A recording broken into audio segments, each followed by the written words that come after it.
Here's the news. Everyone was freaking out because of this picture. Uh, you see Tom Hardy, of course, in all his Tom Hardy glory. But what's that on his head? That's right. That is a cast hat or a production hat from Spider-Man Far From Home.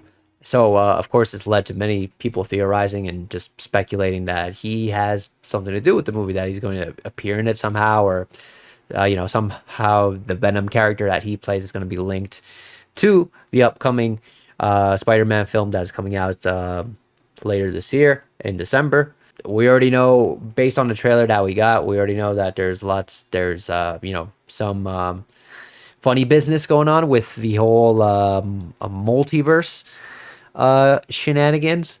So it's not outside of the realm of possibility that somehow Tom Hardy's Venom will show up in there. So yeah, I mean, it's nothing confirmed, right? And it could just very well be just maybe at the very well. I mean, you got to think about this too. Like Marvel and Disney, they've been absolute, I don't know what's the word, either genius or trolls in regards to like throwing like fans off of off a scent, right?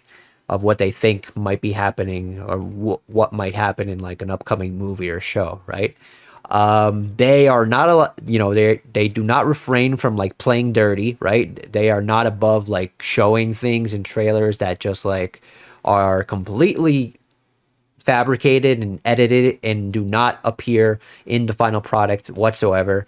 So who knows? This may just be another one of those situations. So yeah, leave a comment. Let me know what you think. Whether this will pan out to anything, or if we're just getting trolled major by Marvel, like always. We started to see a story from a number of different publications, stemming from this interview from Captain Kuba on his YouTube channel. Got the chance to interview Eric Williams and Corey Barlog, former director of God of War 2018, and current and new director for God of War Ragnarok, coming out next year, right? So the big headline, I guess, going about everywhere is the fact that this game, God of War Ragnarok, will cap off the Norse mythology saga, let's call it, for God of War, right? Of course, God of War originally, I guess, can we say that it was a trilogy? I guess so, right? Because it was God of War 1, 2, 3, and then we got a couple of other games. But they didn't like follow this, they were like prequels and stuff like that. So yeah, there was like God of War already had a trilogy. So I was very much under, and also the way they were setting things up kind of with the first game kind of led to the possibility or the likeliness of there being three games. My understanding was that the first game would be centered around Barlog, right? Balrog. The second game would be centered primarily around Thor, right? And having to deal with him. And my theory was that the last game would be reserved for Odin, but turns out I'm a big dumb idiot, because this will actually be the last game. Yeah, it turns out they're gonna deal with Thor, and maybe Odin is gonna come into the picture. Who knows? I mean, of course he's been mentioned, of course, being the father of Thor and Balrog from the first game. So will he make an appearance? Is yet to see, but yeah, that'll be it. And the reason being is because they mainly mentioned the length of production for these games being very extensive, and they didn't want to make people wait, or just didn't want to have to have that long wait before a third installment in the series came out, which would probably be around, what, let's say like 20, well, if we're on track with like, so the first game was 2018, and now the next game is coming out in 2022. Um, I mean, honestly, I feel like it's not that bad, but I mean, we could wait another 4 years. We can get like the last God of War in like 2028, or even later, 2029, 2030. Like, why not?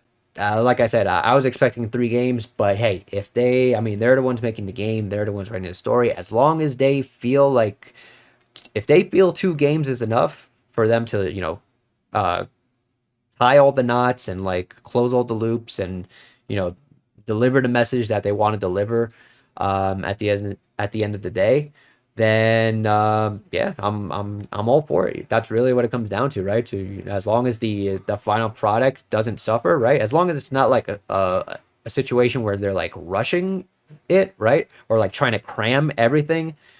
Maybe they like initially had a plan for like 3 games, and now because they see that it takes such a long time, they don't want to extend it, and they just kind of, maybe they're like gonna try to cram everything into just 1 game. That might be where a problem may arise. But if they, I mean, from what they said in this interview, they seem pretty confident that they will be able to wrap it up and tell the story that they want to tell with this being the last installment. So I'm all for it. Yeah. Let me know what you think. If you think, if you were also expecting a 3rd game, if you're disappointed that there won't be a 3rd game, if you think this is just fine, let me know. Last Friday, everyone's favorite video game developer, publisher, maybe both, THQ Nordic, had a 10-year anniversary presentation where they showed off several of their games, including making numerous announcements for new games that will be coming out shortly, including SpongeBob the Cosmic Shake, which is a spiritual successor, or maybe a direct sequel. I'm not exactly sure, to the Bikini Bottom game. What's it called? SpongeBob Battle for Bikini Bottom or something like that.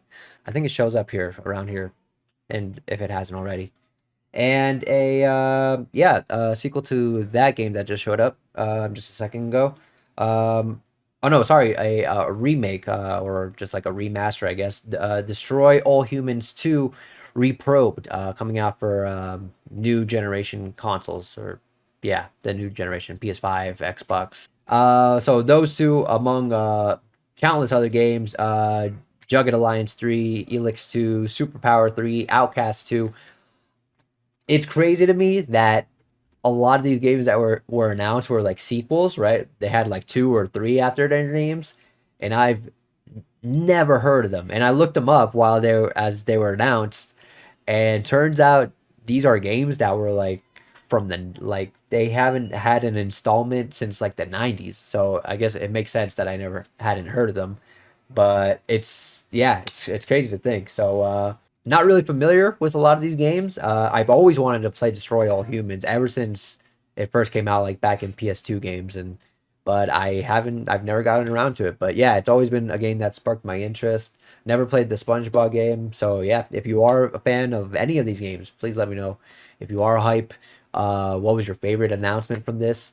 And yeah, the Emmys were on Sunday, last Sunday, and I won't go over the entire winners list. Just gonna point out a couple of standout, notably the winner for best limited series, Queen's Gambit, which I just recently saw, like, yeah, just a couple of weeks ago actually, and I liked it. I liked it very much. It made me cry when that one thing happened. Queen's Gambit, best limited series, along with 10 other awards. Ted Lasso winning best comedy, best lead actor in a comedy, Jason Sudeikis, for, as the titular character, Ted Lasso himself.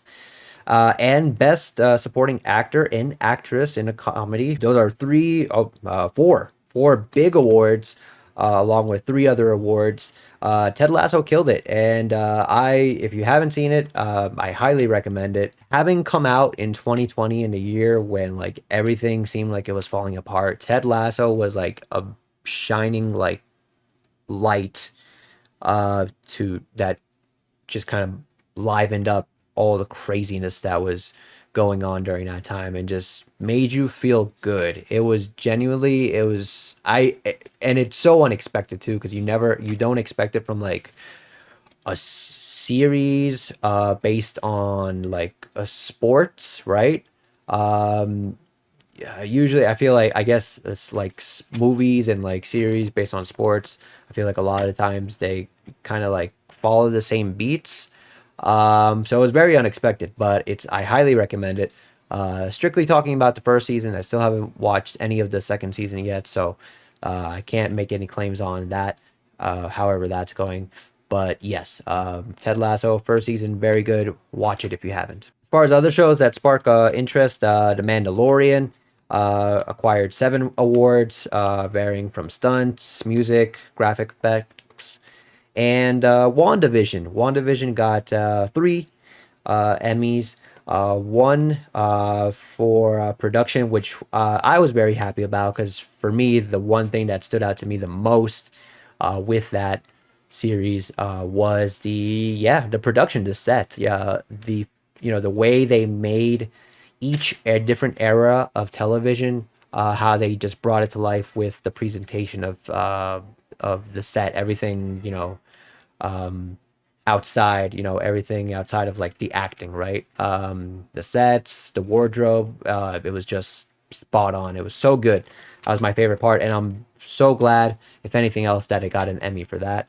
But it also got an Emmy for original song for Agatha All Along. Other than that, I'll leave a link to the to this page so you can check out the full list of winners if you want to check that out. Very weird news on Monday. We got news that a rumor, right? Not confirmed news yet, but a rumor that Quantic Dream is currently working on a Star Wars game. If you're not familiar with Quantic Dream, they are a developer that have made games such as Heavy Rain, Detroit Become Human. The main idea, I guess the main thing to take away from this is that these are all they're not typical like action adventure or like slashing or like even shooting or any or games like that. These are strong narrative focused games where you're making different decisions for the character and thus leading the story into different branches per se, right? And based on, you can go back and replay the game, make different choices, and things will turn out differently, right? You'll get different endings depending on the choices that you make. So the reason this is a little weird is because of that in particular, right? Because of the type of games that they make, you would initially think that they would be making a similar style of game for this Star Wars game that they're supposedly working on. But another article that sprang up later that day from Kotaku, stating that based on a close source of theirs, they mentioned they had a separate source that confirmed that the game would not be in the conventional quick time event narrative, make it choices format that they are known for, but instead a more traditional type of game, right? So that's weird, right? So they definitely have experience making high profile games, right? But considering the fact that they're going for a whole new style, if this is to be believed, kind of makes you wonder, like, what if, right? Sure, you may have nailed that one thing, but there's nothing to say, like, to guarantee that if you try something else, it's going to be just as good, right? So it'll be interesting. It could be amazing, and it could be just an amazing dumpster fire. So we'll have to wait to see if this pans out. The evidence, it seems pretty telling that it's happening, but yeah, it is just a rumor for now, and we'll have to wait to see what pans out from this. But in the meantime, let me know what you think. Would you be excited for a game from Quantic, even though they will be branching out from their typical style of making games and trying something completely new? Are you looking forward to that? Or if you're of my mindset, were you perhaps looking forward to a narrative-driven, making choices type game in the Star Wars universe? Because honestly, I mean, when I heard Quantic was making a game for Star Wars, first thing that came to my mind is that, okay, it's going to be narrative and it's going to be making choices, right? So does that sound appealing to you? Is that something that you would want to explore? Let me know. Also on Monday, sad news. We saw the closing of the Sega Ikebukuro Gigo Arcade in Japan. This arcade having being closed down after 28 years of service. So it was yeah, kind of a bummer, right, to see that happen. A lot of people showed up for the occasion. We got Sonic here chilling out. So as you see, a lot of people showing up for that. It's counting down the exact moment where they close the doors for good, and it's a shame. Yeah, it's a damn shame. Hopefully, this is not a continuing trend. All right, and we don't see. This is a culture, man. This is a part of the culture, and it's a shame. Obviously, this means something to a lot of people, and it's a shame to see something like that go. So I wasn't sure if I was going to talk about this story, namely because what you're seeing right now, this interview took place last week, but during this past week, this story started to pick up more and more, right? And it all revolves around Marvel versus Capcom 2. If you aren't aware, there's been a big movement lately, hashtag free MCV2, in which fans are demanding that the Capcom re-release Marvel vs. Capcom 2 in some shape, way, or form. The last time the game was available for purchase was, I believe, if I'm not mistaken, 2013. If not, I'll put the right year on the screen in text. But that's when it was made available digital only, right? To be purchased. That was back in like PS3, Xbox 360 days, right? So that was the last time, and it was only available for a limited time. At a certain point, the licenses for certain characters in the game expired, and thus that's when they had to stop selling it altogether. It's a very beloved game. It has a huge fan base. One of the most prominent figures pushing forward this movement. One of my favorite streamers, Maximilian Dude, and it looks like they're finally, based on what was said in this interview, it seems like they're acknowledging the fact that the fans want this back, right? They mentioned that there have been talks, right? It's very early stages. It's part of the reason why I didn't want to mention it as well, because it's nothing really confirmed yet. He just mentions that they have like they have thrown around the idea of possibly making it happen. Of course, there will be a lot of work that goes into that, especially with acquiring licenses for the characters in the game. But it's progress. I'd say it's progress for a movement, for something that the fans are really looking forward to, and it's dope if this game does get remade or re-released, whatever the case may be in the future.